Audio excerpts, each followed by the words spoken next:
Okay, quick follow-up to the last video I talked about rethinking society in terms of like housing and neighborhoods.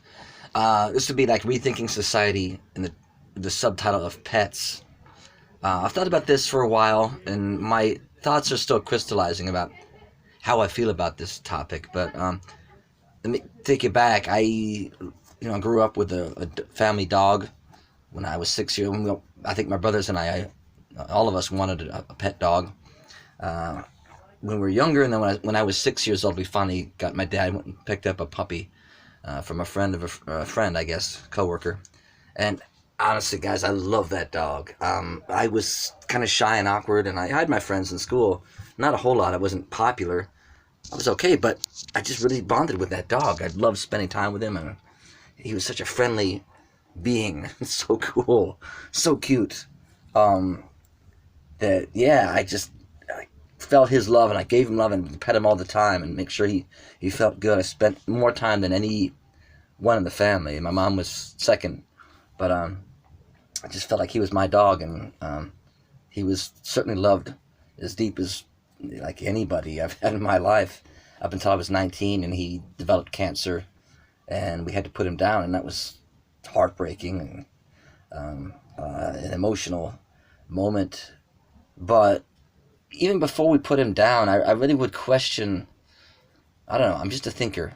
I would kind of contemplate his existence and wonder if we weren't somehow enslaving this dog. And you can laugh, think that that's extreme, but I really think, I mean, I believe in the concept of evolution, that human beings have evolved from other animals. I'm convinced by the science of it, and it's also satisfying on a spiritual level.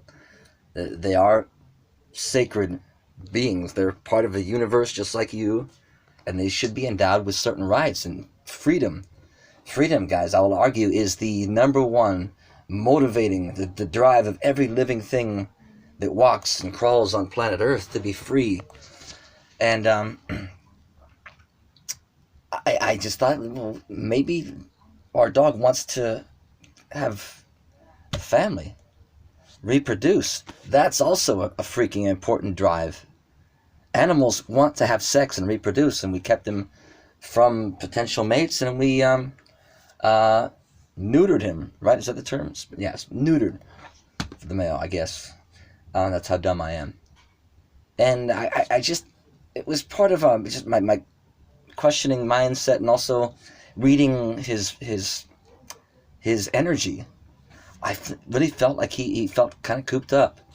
So I don't know that it's ethical to keep pets bound up, and no matter how big your yard is, I think that they should be allowed to run free, and we're really keeping them in prison, in cages. Just a lot of people question the ethics of having zoos, keeping, for example, these majestic lions and tigers and bears, lions and tigers and bears, or any animal cooped up in this enclosure. It's not natural, and it's a kind of torture. And then, as I've read studies about the impact on our environment of all the dog poop and cat poop and what have you, that I'll say this. Maybe I'm not advocating for the total abolition of keeping animals as pets. I'm not quite there yet. That's an extreme, but I think more people ought to rethink this question. Is it ethical? And imagine if you had fish, ever in your life, the fish bowl. I don't know how care how big the tank is. I don't know how that could be viewed as ethical. Now, with the zoo example, you can argue as a scientist or a botanist, right? They have plants as well. That it's about protecting that species to keep them safe and protected. That's a valid argument. I'm not prepared to have that discussion. That makes sense to me. But in general, the idea that we're going to keep them in cages so that we can look at them for laughs and giggles or some joy, I really think that's probably kind of a form of evil. So hopefully this maybe starts a conversation, right, as a society, as a world, or at least gets you to rethink things. And beyond the idea of animal your rights and idea of pets and zoos, that hopefully this will help you inspire you just to think differently about the world. And what do I mean by that? Well, sorry, in the United States in 1850, it was totally acceptable, socially acceptable, to keep slaves as property, keep them chained up, not pay them anything. And on it goes throughout history, and future generations look back and say, what the hell were you thinking? Well, it's because the average human being doesn't question anything. And if they do question it internally, they don't question it vocally. They don't challenge things. And it sucks. Fight world suck.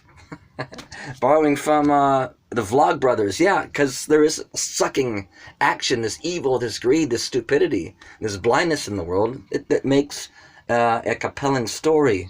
But man, we are hitting a tipping point where we cannot. There's got to be more people waking up, fighting everything, rethinking everything. A better world, progress. This idea of a progressive politician or a progressive movement in politics. Well, what's progress mean? Well, it means more equality, more freedom, spending money more intelligently. Rather than spending it on walls and bombs to fight people, spending it on education, healthcare, more hope, more intelligence, more democracy, where people have the right to vote. Yeah. So, that could be a new series, a new channel. Who cares? I don't care. You care? Probably not. But I'm sharing it regardless. Share your ideas, share your art. Have a great life. I wish you well. Bye.